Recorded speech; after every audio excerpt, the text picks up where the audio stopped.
Mahalaga sa boxing ang disiplina sa sarili at training ng maigi dahil ito yung yung magdadala sa sa tagumpay.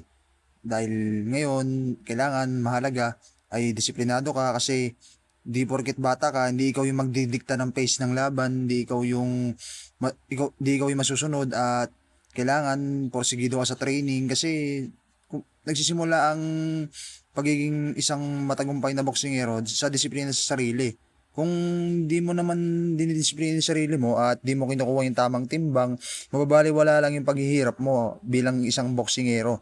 Di naman lahat ng boksingero dyan na kahit di naman kilala, kahit di magaling, pero nagtatagumpay kasi madisiplina sila sa sarili nila at alam nila yung kung paano yung katawan nila na susunod sa kanila at ngayon, dahil sa gano'n, lumalakas yung stamina nila.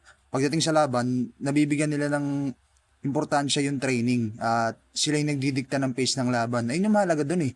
Kasi kung hindi mo sa simula pa lang, hindi mo mapapabor sa yung laban at hindi mo mapapadikta sa yung pace ng laban, mahihirapan ka talaga sa buong 12 rounds at maaari pa itong magresulta ng iyong pagkatalo.